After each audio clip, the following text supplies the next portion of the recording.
Hello, and welcome to the Writers and Illustrators of the Future podcast. This is John Goodwin, your host.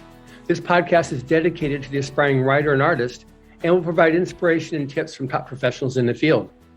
Today's guest is a multiple New York Times and USA Today bestselling author of science fiction thrillers that have sold over 2 million copies. I was initially introduced to him through his book, Seeker, which left a very refreshing view on the future of humanity. After reading Seeker, I asked him for a recommended next read, and he suggested the newly released Unidentified, a book that opens and closes with the author participating in a large podcast. He had me at the word podcast. He has gone from being a biotech executive and director of biotechnology, licensing with a BS in microbiology from The Ohio State University and a master's degree in genetic engineering from the University of Wisconsin, where he engineered mutant viruses now named after him. No, his name is not Corona, and an MBA from the University of Chicago, to now being an international best-selling author. That provides amazing material for this podcast. Welcome, Douglas E. Richards. Thanks, John. I appreciate that. Great to be here. Yeah, this is when you said that your most recent book, which we're going to be talking about, Identified, opened with the author protagonist in the book speaking on a huge podcast. I was very excited to read this book. So it's going to definitely be a challenge to get all I would like to discuss with you in only an hour, but here we go. One of the things that I guess we'll talk about, because it is a brand new release right now, Unidentified, a little bit about that, and then also how you came up with this idea, because it's almost like you're challenging fate to have near future science fiction. You mean so I might get scooped by actual by real life. Yeah, exactly. No, that's I did that. I even mentioned that in the notes to Unidentified. So the idea for Unidentified, I've been a long skeptic of UFOs. And I love science fiction all my life, so I kind of always wished that they were here and we could meet extraterrestrials, but I didn't think it was ever going to happen, and I didn't think this was real. And then that changed recently, and I was converted from a skeptic to a real believer, and I can go over some of the reasons why. But so I became kind of obsessed with the subject, and I decided, you know what, I need to get the data out there to show people, because I was unaware of the evidence that's come out recently that just blows my mind. And I thought, well, as kind of a public service, I should write a novel that kind of describes the revelations that have come out that make it, just inarguable that these things are real in my mind. So I started, so I had the idea that I would start with the kind of the factual part and then go into science, heavy science fiction after that, thrillery elements and action elements and all that. But I would start with a science fiction author like myself, who had become obsessed with UFOs like myself, going on a podcast like this one, with a huge audience like yours. And the idea would be that would allow me in the first 30 pages on the podcast to describe the evidence that I'll probably be describing on this podcast.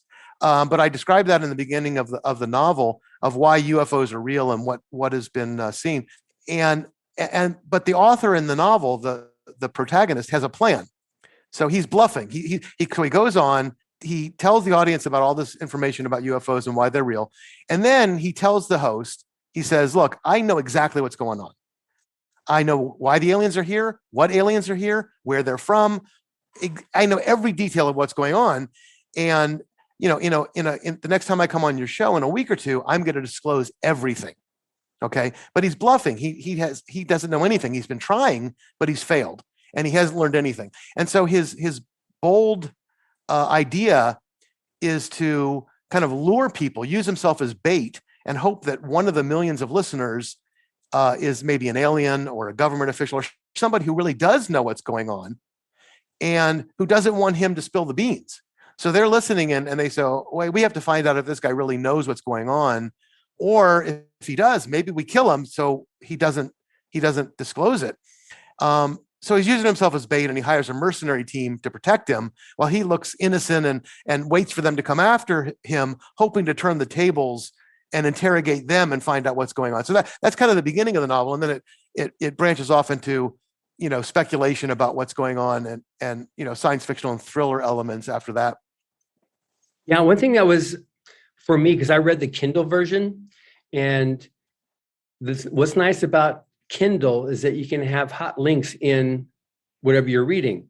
And you had the 2 links to the already existing patents on this UFO technology with the US Patent Office. Can you talk about that a little bit? Yeah, and if you don't mind, John, let me back up a little bit. That was kind of the piece de resistance. I mean, that was like the final piece of the puzzle for me that just cemented that these things are real. Absolutely. But if I can back up a little bit, if you don't mind, I can kind of walk through, what made me a believer, because like I said, I could not have been more skeptical of UFOs. And I was skeptical because, interstellar distances are vast. And the nearest star is 40 light years away. And I believed that the light speed barrier couldn't be broken. I believe that Einstein was right. And now I'm kind of questioning that, because we have new discoveries about dark energy, which is a repulsive force, an anti-gravity force. And you can actually, create wormholes using a repulsive anti-gravity force. You can manipulate space-time. And so I'm starting to believe that you can bypass the speed of light, but for a long time, I thought it was impossible. And the nearest star is 4 light years away. That would take, I did the calculation for Unidentified, the novel, to put in there that if you were in a 747 traveling at 500 miles an hour, it would take over 5 million years to go to the nearest star. And that, that's without refueling or, getting pretzel snacks for the passengers. And what are the odds that there's intelligent life on the nearest star? It's probably 1,000 times farther away even than that.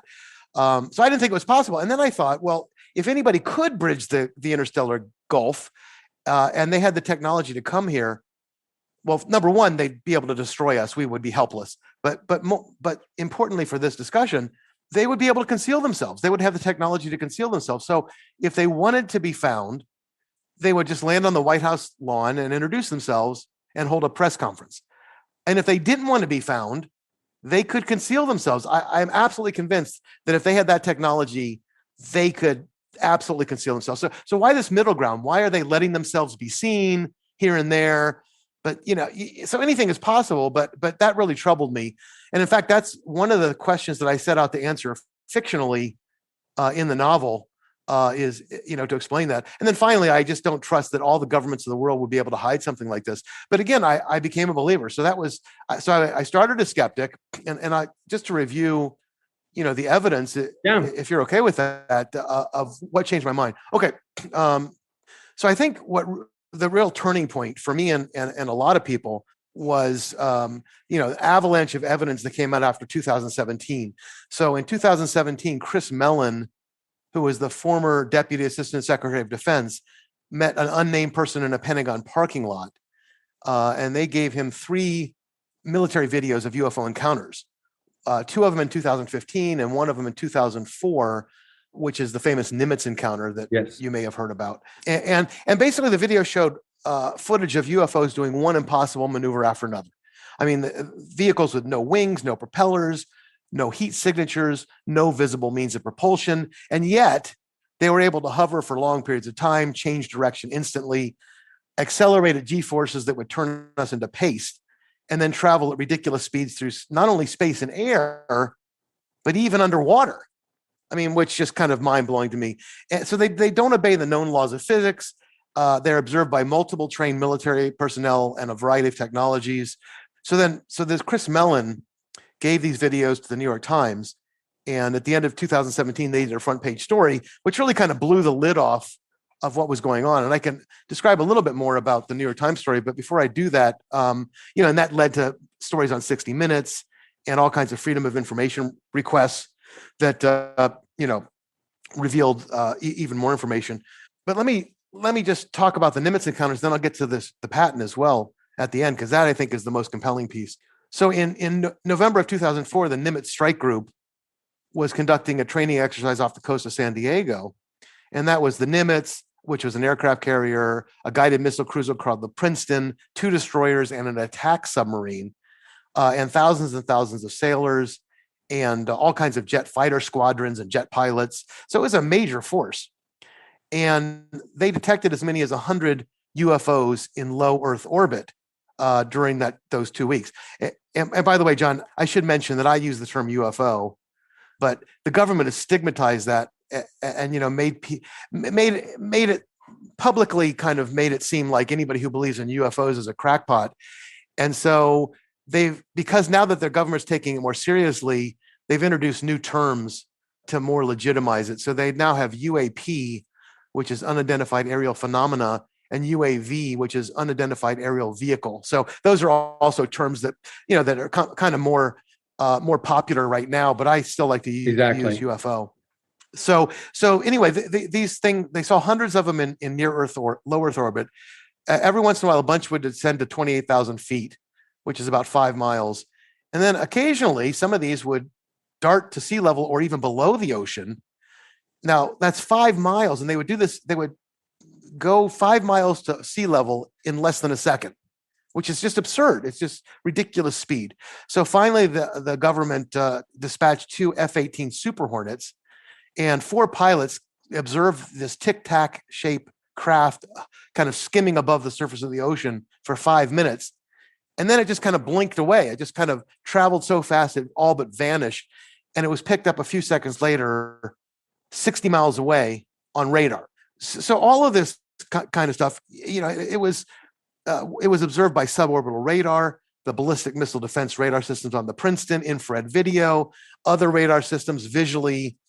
And even though this isn't official, the rumor is that the sonar on the submarine, the submarine that was accompanying the strike group caught the craft going underwater at ridiculous speeds. So, John, that's the first piece. When I started reading about this, and all the different ways that they were seeing this, I became, a believer. And then when I was doing even more research for Unidentified, when I decided I was going to write this novel, this science fictional novel about UFOs, I read this scholarly article that as you know, as having read the novel, is also mentioned in the novel. And by the way, in the notes, I have links to all this stuff. And in the notes, I have an extensive reference list with links so people can look at all this stuff themselves. But I read a scholarly article that had lots of calculations and equations called, the title was Estimating Flight Characteristics of Anomalous UAVs in the 2004 Nimitz Encounter. And I'll just read a few paragraphs from that to give you a taste of this, because this really started cementing in my mind the reality of these things. So it starts off, a number of UAP encountered by military, commercial, and civilian aircraft have been reported to exhibit impossible flight characteristics, such as traveling at extremely high speeds, changing direction or accelerating at extremely high rates, and hovering motionless for long periods of time. Furthermore, these craft appear to violate the laws of physics in that they do not have flight or control surfaces, any visible means of propulsion, and can operate in space, air, and water without apparent hindrance. We consider the 2004 UAP encounters with the Nimitz carrier group off the coast of California. We estimate the most probable acceleration of the craft to be over 5,000 Gs. Wow. So I think we all know that 10 or 20 Gs is the most that a human can survive for a minute. And even to survive those kind of Gs for a minute, you have to have special suits. You have to be a trained pilot. So 5,000 Gs is ridiculous. And then they go on to say that they calculate, and again, they show the equations, a speed of 46,000 miles an hour with no observed air disturbance, no sonic booms, and no evidence of excessive heat. And just to put, 46,000 miles into perspective, that's about 13 miles a second, or, going around the world and getting back to your starting point in a little over 30 minutes. And then, John, the last paragraph, and then I'll move on. But the fact that these UAVs display no flight surfaces or apparent propulsion mechanisms and do not produce sonic booms or excessive heat that we expect should be involved strongly suggests that they're taking advantage of technology or physics that we are unfamiliar with. For example, the Tic Tac UAV dropping from 28,000 feet to sea level in 0.78 seconds involved at least 430 billion joules of energy, which is equivalent to 200,000 pounds of TNT released in 3/4 of a second. One would have expected a catastrophic effect on the surrounding environment. Wow. Yeah, that's I was fascinated with your research because I read the end of your book too. With you had your research notes and how you came upon that. It was fascinating. Yeah, thank you. I mean, I was fascinated. I mean, I didn't expect it. I mean, I was obsessed just based on the Nimitz encounter and the New York Times article and the following stuff. But then when I read, as I did research, so the Nimitz was number one.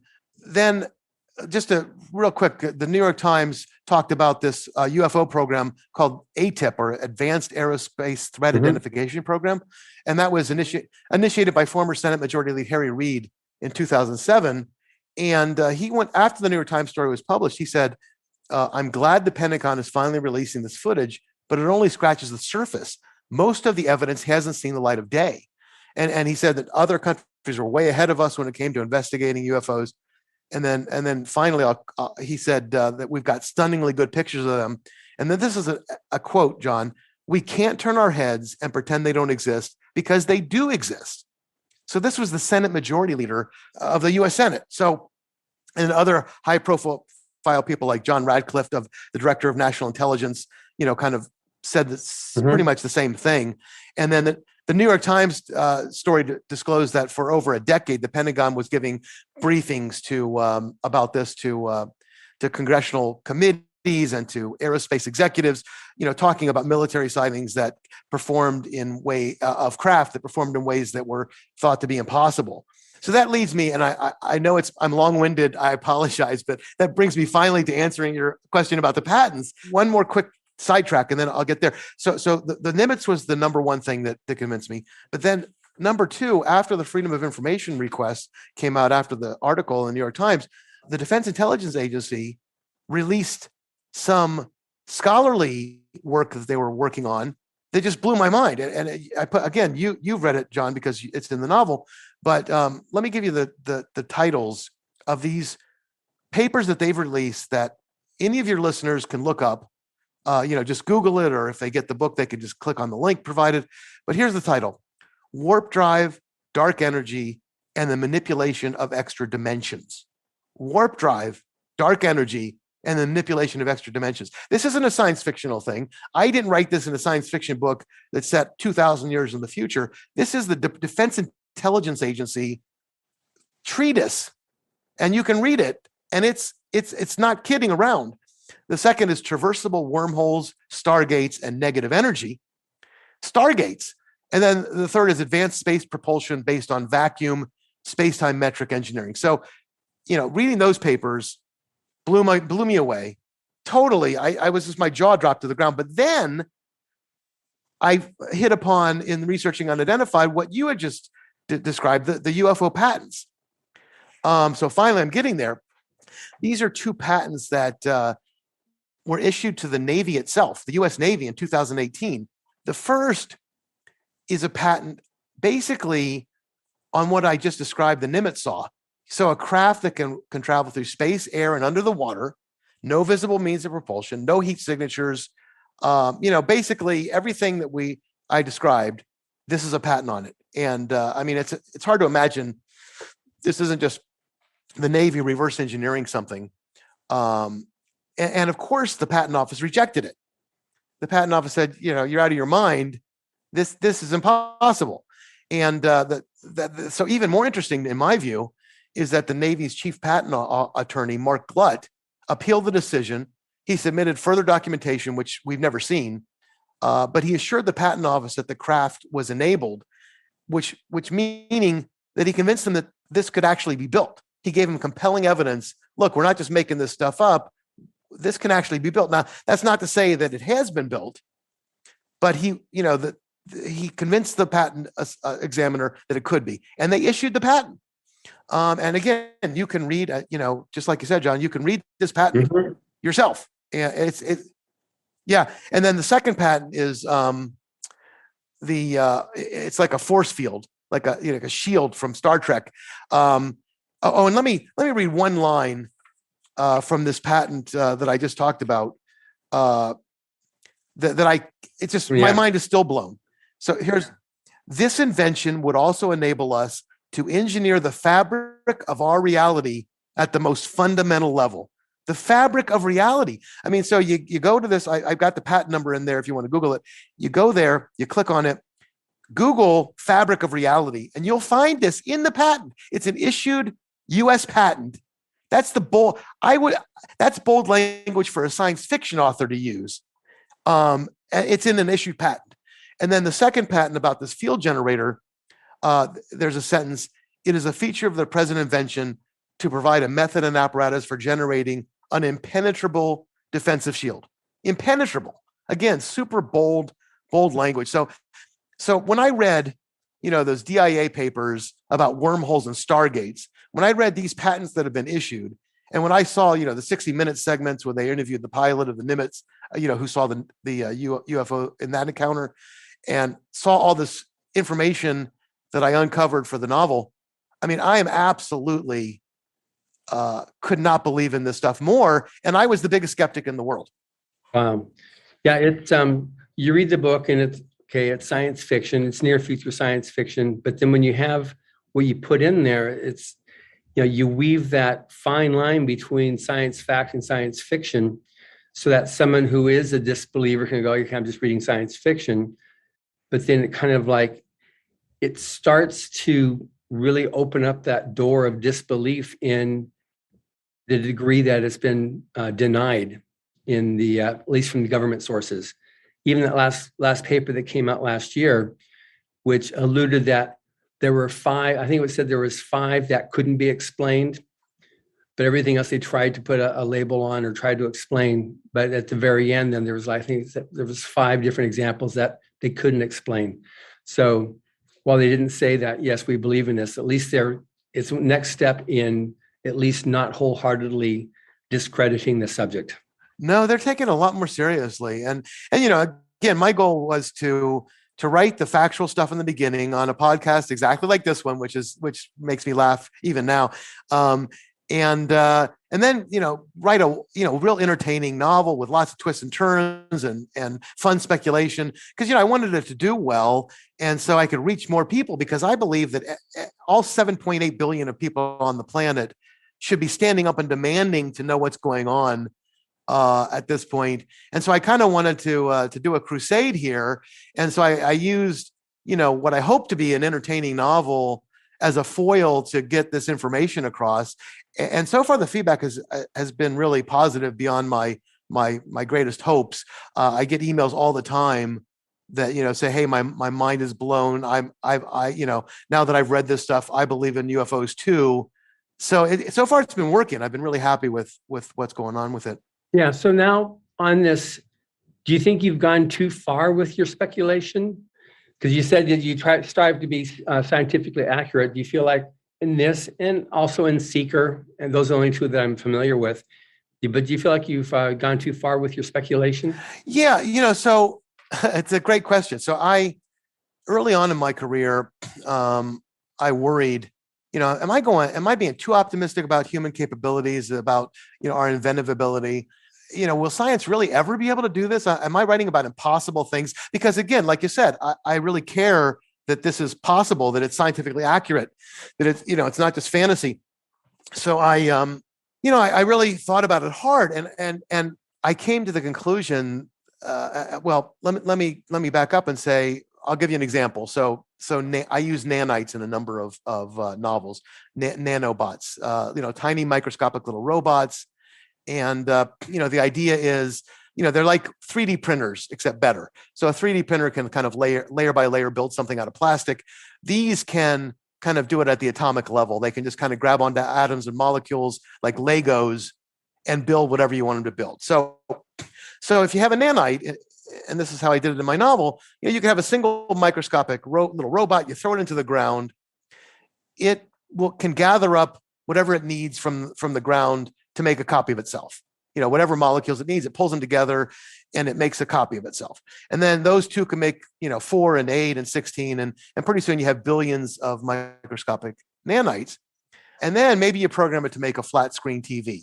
So once there's a billion of them, boom, within a few minutes, they layer by layer, molecule by molecule, build you a flat screen TV. And, that's how they would work. And I thought, am I going too far? I mean, is this really possible someday that we could actually invent something like this?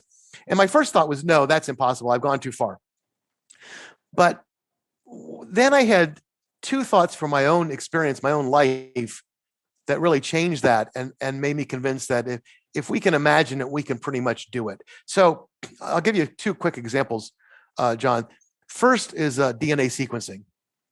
So I was, getting a PhD in molecular biology. I ended up with a master's, but as part of my project, I had to sequence DNA, and I had about a 400 base pair sequence. And this is 40 years ago. And it was a pain. Took days. I had to run a gel, and then it was radiation, and then the radiation exposed a film, which we don't even have film anymore, but it exposed film, this big giant piece of film. And then you put it on a light box, which would shine light through the film. And it would be like a ladder of nucleotides. It would be like a barcode, but every column would represent a different A, G, C, or T, a different nucleotide in the DNA sequence. And you would just get a buddy, and he would read them to you. He would squint and look through the light box at the film and say A, G, G, T, C, and you'd write down. And it was like painstaking, laborious. And if you would have asked me 40 years ago when I was doing that, Doug, when will humanity be able to sequence over 1 billion base pairs in a day? I would have said, never. Never. It's impossible. It's even more impossible than breaking the light speed barrier. I just can't foresee of any technology that will allow you to sequence 1 billion base pairs in a day. And now we can do 1 billion base pairs in a couple hours. Wow. It's just astonishing to me. So then the second example, and then I'll stop. But I mean, it's interesting because you're talking about nanotechnology. My first quote unquote experience was with Michael Crichton with his book Prey. Mm-hmm. And so then it just becomes like, well, yeah, of course, we're just playing catch up, to science fiction. It's going to happen. But I mean, that was like my attitude when I read it in your books. It was right. just like, makes sense to me. Right. And I had, initially I was more skeptical even but more than you were. But then the second thing, when it comes to nanites, the second thing that convinced me that this was easily possible, not easily, but definitely possible, was when I was in graduate school. One of my favorite courses was developmental biology. So how do you get, a sperm and an egg hit? They form a fertilized cell. How does that one cell become a human being? And I mean, it was a fascinating course. And so, what happens is they do exactly what I described the nanites doing. So, you have a fertilized egg cell, and it swims around, and it's able to collect what it needs to make another one of itself. So it makes another copy, and now you have 2, then you have 4, then you have 8, 16. And eventually you get to the stage where some of them, based on their programming, decide, I'm going to be eye cells. And then some of them start becoming heart cells. And then some of them become brain cells. And ultimately, this one cell, leads to 100 billion neurons organized in a way to create consciousness and a human baby. And it just, and I'm thinking to myself, wait a minute, that's exactly what I described the nanites doing. If you throw them into a ground and they create a TV set, well, you're taking a single cell and it's creating a human being that's conscious, which is a much better trick than a television set. And so, if nature has already demonstrated that nanotechnology can work exactly the way that I was writing about it. Yeah. That's amazing. And that's, I said, I really enjoyed both of your books. And I think anybody listening to this too, if they're not familiar with you as an author, plus a lot of people that listen to this, because somebody I want to introduce you to, Joe Montaldo, who owns United Public Radio Network. He's got a show which is called UFO Undercover. He's got 3 major shows. That's one of them, where he's been discussing the whole subject of ufology for, 30 years. Mm-hmm. He's one of the most knowledgeable people in this subject, and he himself does various projects on his own research. But I definitely introduce you to him. But it's amazing that a lot of the people who will be listening to this podcast will already be open to this and will probably be very much your audience to enjoy this book. So, and also you talk about an attitude that I got from you on both the books, which I found really refreshing, is a whole concept that we're doing better now than we were, in the past. But media would have you think otherwise, and also political officials, some would have you think otherwise, that things are worse and that it's a doom and gloom scenario, and that's why you need to buy my philosophy or my form of government or my this or that. But in actual fact, due to technology, things are getting better. Can you discuss that a little bit? Because you referred to 3 books: The Rational Optimist by Matt Ridley, The Better Angels of Our Nature by Steven Pinker, and Abundance by Peter Diamandis and Stephen Kotler? Yeah, Diamandis, yeah. Yeah. So yeah. Yeah, so explain that a bit, because your optimism just kind of like rings loud and clear on our future and that things are better. But you had a bunch of great stats that you referenced, and your story obviously leads to that we're gonna solve this enigma of life on planet Earth ultimately and come out on top. Yeah, I would love to. This is another, you're hitting on 2 of the things now that I'm most passionate about: UFOs, now that I've become a believer, and I've been passionate about this subject for a long time. So, right now, dystopia is a big deal in science fiction. Everybody's writing about post-apocalyptic stuff, and that's fine. I mean, it's some real entertaining stuff, but I've always, been very, very hopeful about our future. And you're right. We have 24/7 news cycles and endless social media, and we're getting bombarded with news all the time. And what gets clicks and what gets eyeballs? Disaster. I mean, panic sells, fear sells, disaster sells. I mean, it's simple as that. It always has. And we kind of evolved for that to happen. I mean, evolution has seen to it that we care more about disaster than hope, about bad news than good news. So just to give an example, which I've actually given in one of my novels, if you were a primitive walking through the savannah and you heard a rustle in the grass, okay, you heard a rustle in the grass. Well, you can assume it's just the wind and just keep on walking. Or you can assume maybe it's a tiger stalking me and I better get my spear ready. Well, if you assume it's the wind and ignore it, you could be dead. If you assume it's a tiger and you have your spear ready and it turns out to be the wind, no big deal. So, evolution for us to get to the top of the food chain has made us, super attentive to things that might kill us. And the news take advantage of that. And they're constantly have doom and gloom, like you said. The sky is always falling, always, and yet it never falls. And we don't remember, every time there's a new administration, the world's coming to an end. Every time, it's just every second, in my view. I know I'm exaggerating, but not by much. And it's kind of depressing. If you remember, Thomas Malthus in 1798 was famous for predicting we were going to run out of food supply. That the population, and this guy, he wrote a treatise saying the population is growing so fast that we're going to outstrip our food supply and we're all going to starve to death.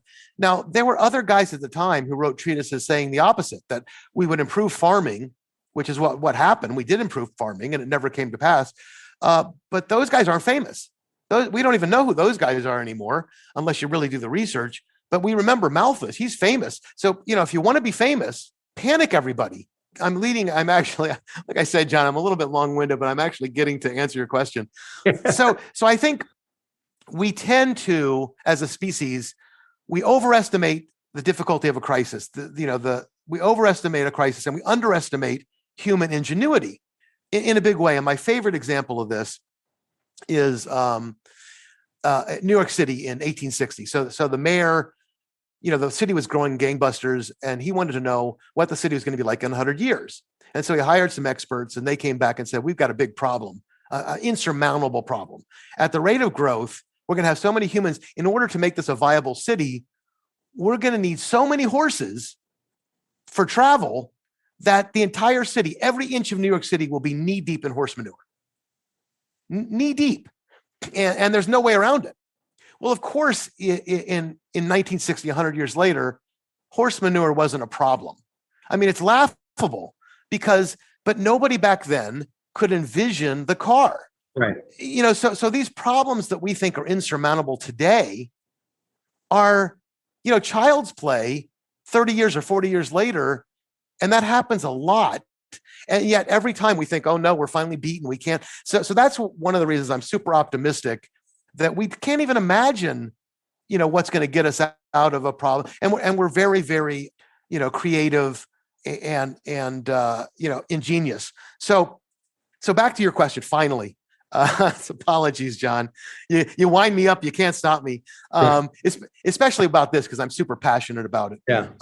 The world is better than it's ever been on almost every dimension. I mean, it's inarguable. I mean, if you look at the statistics, and I'll read some of them to you, it's better than it's ever been. And at the same time, the future is the brightest it's ever been. We're more pessimistic than ever. So why is that? Well, we talked about the news and the social media and stuff like that. But a guy named Hans Rosling, he passed away recently, but he was a medical doctor who did a bunch of TED Talks, and millions of people listened to him. And he wrote a book called Factfulness, which I'll quote from a little bit here. But he tested thousands and thousands of people around the world, and he asked them really simple. He had like a multiple choice questionnaire, like, hey, how is poverty? Is it better than it was 50 years ago? Worse than it was? That kind of question. How is literacy? How is, whatever, 100 different dimensions. And it turns out that everybody gets it wrong. Humans get it hugely wrong. They all flunk the test. In fact, he joked that if you trained a chimp to just randomly point his finger at an answer, the chimp would do better than the humans. And not only do better, but when the chimp was wrong, it would be wrong randomly. Humans are always wrong in the more pessimistic direction.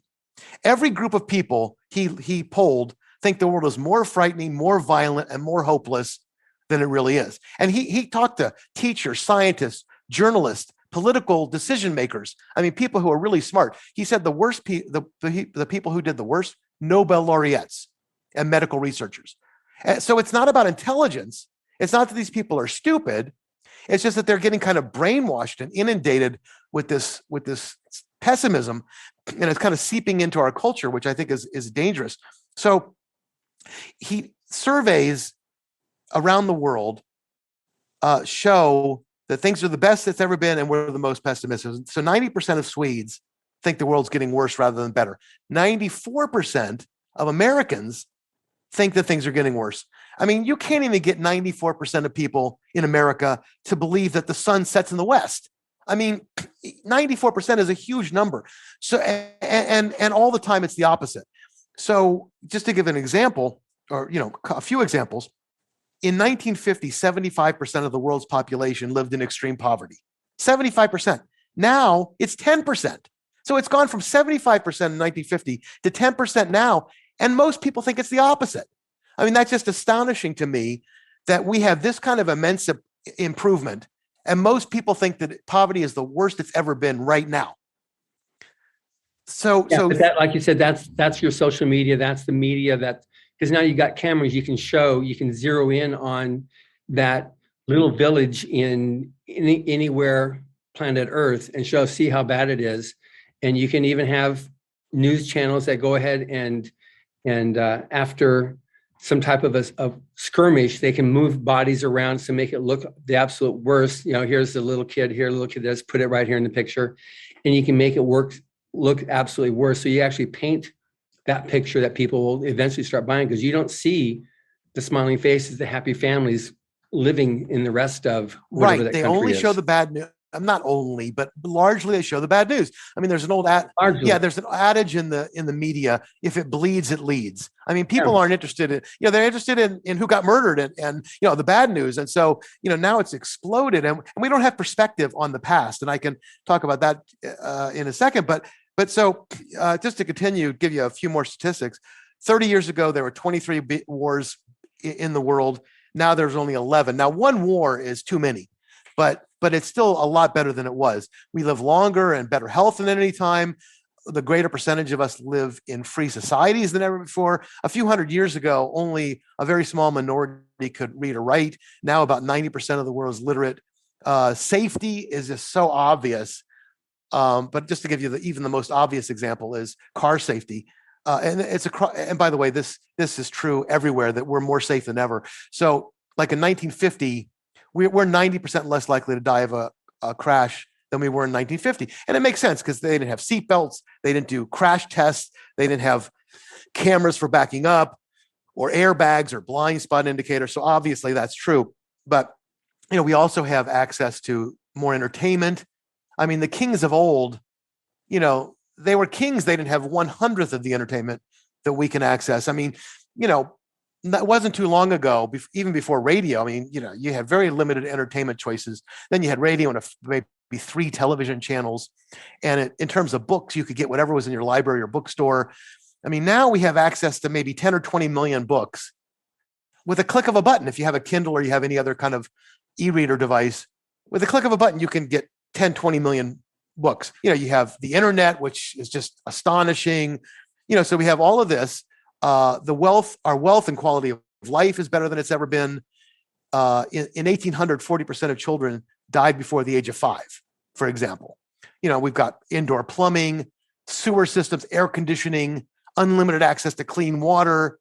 We used to spend months going across our country in covered wagons, and a lot of people died along the way. Now 5.5 hours in a jet, and we complain about it. There's cell phones, and then everything is also getting much cheaper. So that's what the book you quoted, Abundance, you cited, was called Abundance. Everything is more abundant and less expensive than it's ever been. In the 17th century, only mirrors were so expensive that only kings could afford mirrors.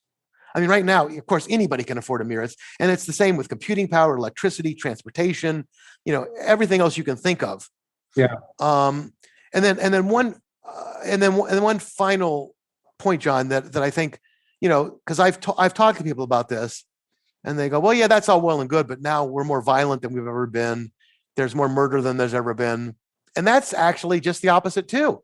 I mean, it may be true on a numbers basis, but as a per capita, as a percentage basis, the violence is the lowest it's ever been in history right now. So, a lot of people believe that the 20th century was the bloodiest century in history. 2 world wars, and Stalin killed millions and millions of other people. And that's not even close to being true. As horrible as those things were, the An Lushan revolt in China in the 8th century killed 36 million people. Okay, well, that was at a time when that was more than 10% of the entire world population. So in today's terms, that would be about 800 million people. The Mongol conquests of China in the 13th century killed over 500 million by today's standards. The fall of Rome, hundreds of millions by today's standards. And even way back when, tribal warfare was 9 times as deadly as the wars and genocides of the 20th century on a per capita basis. So, that was when we had very little population on Earth. So, if you only have 100 people on Earth and you kill 10 of them, that's a big number. So, and then finally, the murder rate in medieval Europe was more than 30 times what it is today. So across every dimension, things are better than they've ever been. I mean, these books that I cited, that you cited, along with Factfulness by Hans Rosling, have hundreds of graphs that just unambiguously show that on almost every dimension you can think of, racism, tolerance, things are better now than they ever were. Well, that's amazing. And I hope people take you up on this thing here and actually look at some of these other references here, because we're down to the last 15 minutes. I want to make sure that I address some of these other topics here, because it's just, like I said, it was going to be a challenge to get through everything I wanted to talk to you about in just an hour. Now, golden age science fiction versus what we have right now. You talk about, dystopian, and you're not dystopian for sure, because that's something that Owen Hubbard wrote in. He was one of the progenitors of what now is known as the golden age of science fiction. I know when I first wrote back and forth, you also had read Battlefield Earth, which is a book that he wrote in celebration of 50 years as a writer. But what do you see as the value or importance of the golden age of science fiction to where we are now? And if you're familiar with any of Mr. Hubbard's works, how that ties in there as well. Yeah, I mean, I think the golden age, I grew up, in the late 60s and early 70s. I'm aging myself, but reading, and I read all the golden age stuff. And so prior to that, in the 20s and the 30s, science fiction was just about machines. And they didn't really care about the characters at all. And they didn't care about the authors. It was just kind of interchangeable characters, interchangeable authors. You write about these far out machines and people. But then what really changed in the late 30s L. Ron Hubbard was one of the big change agents for this. John W. Campbell was kind of the big master of the genre in that time, and he took him on board along with guys like Asimov, who was a huge favorite of mine. And he wanted to have characters and authors with distinctive voices, so that they were so it wasn't just about science fiction. It wasn't just about machines. It was about humans and how they dealt with machines and how their emotions and being a human being with advanced technology. So, I mean, it was huge. I mean, it really, the science fiction genre would have never gone anywhere, ever gotten popular, if not for this transformation. Yeah. And I think that's one thing that, with what we've done in creating writers of the future, that whole competition, that whole thing, it's born from that premise, even though the stories themselves are not always, here's everything's looking good. Because sometimes an author will say, okay, this is what we need to avoid, and they'll write a story to show that this type of future can be avoided. So we should take a look at it right now and do that.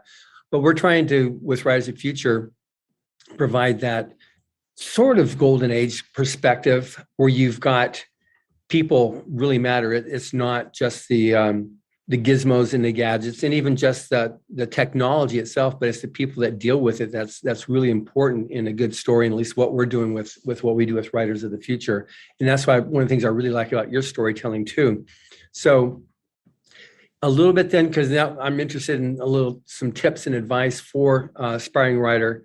So you've got, putting together a story, you've definitely got a story, and then you've got then the plotting, the research, and what to you is the secret? Like, what's the most important versus the least important in terms of putting together a story for you?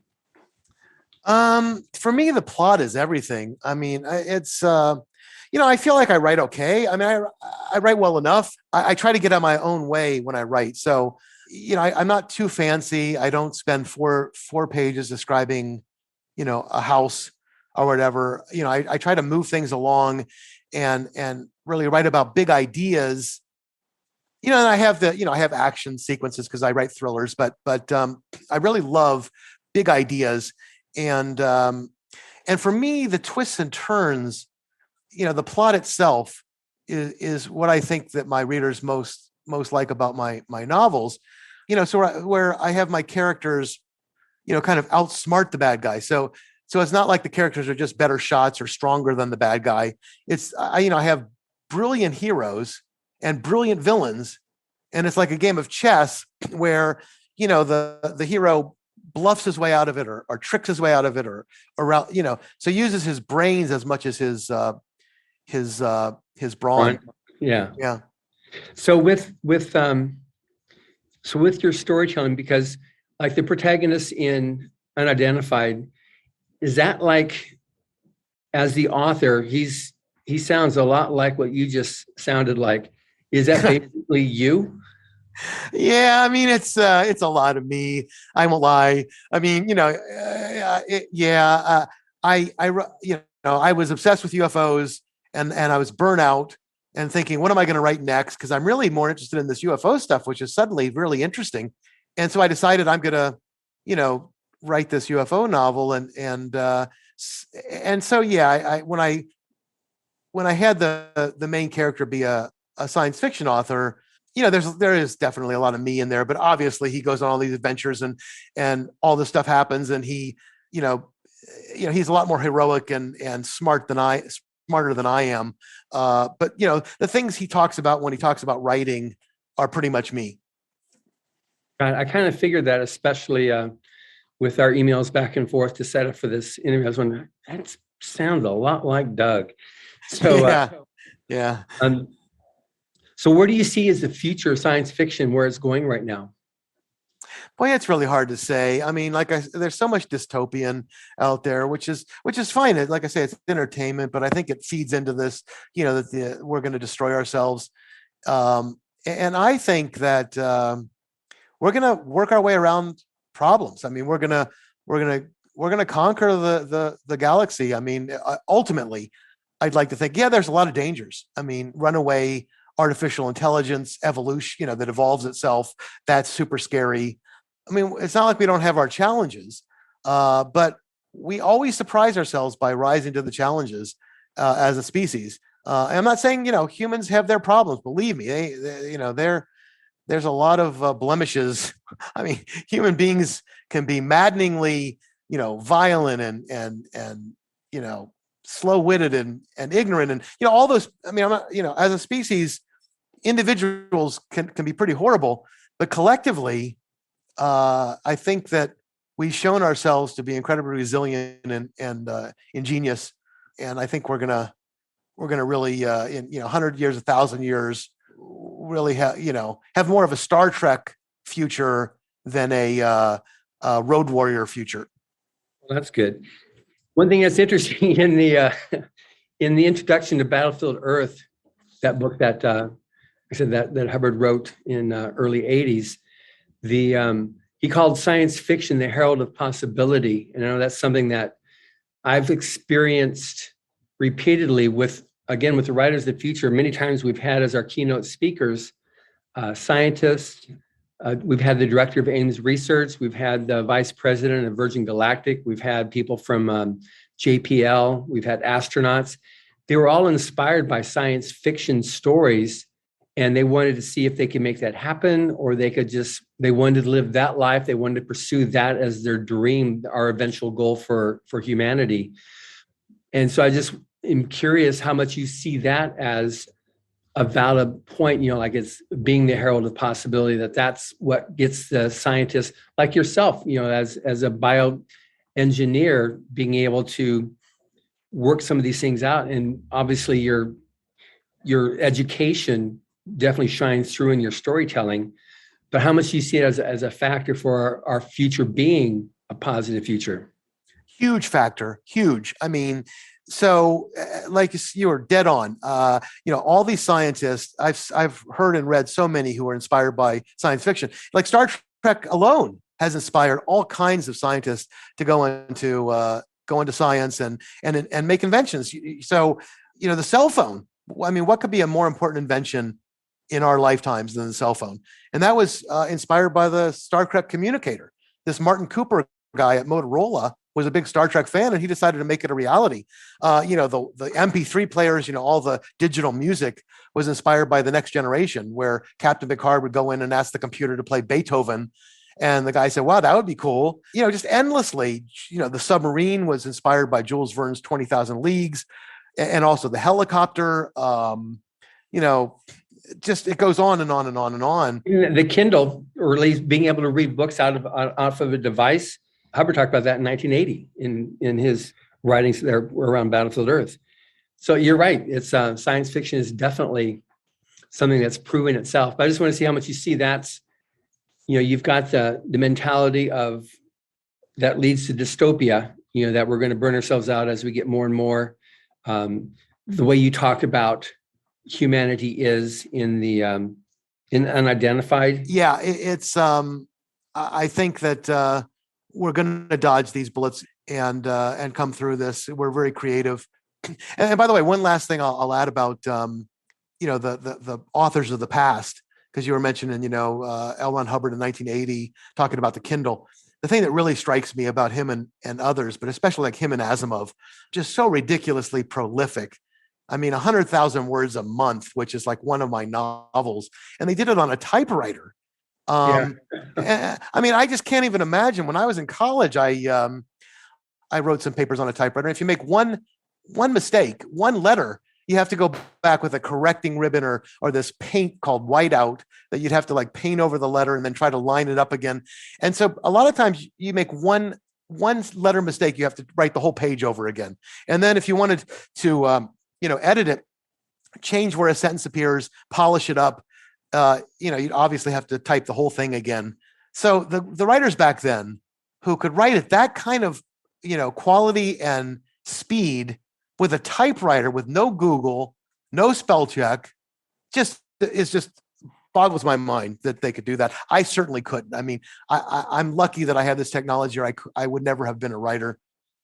Yeah, just as a point on that, on Mission Earth, which is the last book. It was the 1.2 million words, became 10 volumes, missionary series that he wrote right after writing Battlefield Earth. Mm-hmm. He wrote that in 8 months. He had 2 portable typewriters. He'd write one he'd use one typewriter until it broke, and he'd send it to the shop for repair, and then use the other one. He'd just rotate those 2 typewriters. And he kept a notepad on the nightstand. So he would write down various notes as he'd wake up in the middle of the night and use that as part of his, storytelling for the novel. But it was amazing, his creative speed. I mean, what he was able to, type. I think it was 92 words a minute. He could actually type. That was his creative speed of writing. Just amazing. Yeah, absolutely. I mean, all of those guys who were prolific in that age, and he was probably the most prolific with Asimov, are, again, I just can't comprehend how you could do that with a typewriter. Yeah.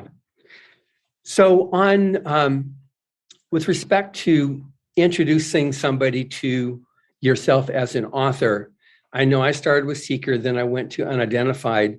We've been obviously talking on Unidentified, so I guess that's the best place to start, because it's very topical right now with the whole subject of UFOs or UAOs or UAPs. How can somebody find you? Where do they go to find you? Yeah, I mean, I think Unidentified would be the one I would choose right now. But I mean, it is the only one written in first person, so it's a little bit different from some of my others. So, I think readers are gonna. I'd like to think, at least the feedback so far, that a lot of readers will enjoy that one. But if they don't as much, I think I would refer them to maybe Wired, which is my first one that really broke out, or Split Second, which is probably the most successful one I've ever written. But I would recommend starting with Unidentified. I think. So I'm Douglas E. Richards, and if you can go to my website, www.douglaserichards.com. I have my email on every single book and every single detail page on Amazon, because I like people to write to me, and I always respond to them. And so if you go on Amazon, just search for Unidentified Richards, you'll find it pretty quickly in Kindle and paperback. The audio is coming out. Audible's been a little slow, which is frustrating, but I think nowadays, John, everything's a little bit slow. So I think in the next couple of months, the Audible will finally come out. That'd be good. That'd be very good.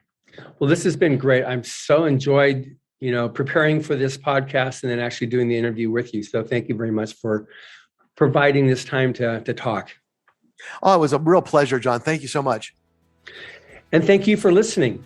Subscribe to the Writers of the Future podcast wherever you get your podcasts. We've also been syndicated on the United Public Radio Network, where you can find these podcasts as well. Writers of the Future series can be purchased wherever books are sold in the US, Canada, UK, Australia, and South Africa, and they're available everywhere via Amazon. Writers and Illustrators of the Future are contests created by L. Ron Hubbard to provide a means for the aspiring writer and artist to be seen and acknowledged. It is free to enter and open to amateur short story writers and artists of science fiction or fantasy. Again, thank you very much, Doug. Thank you, John.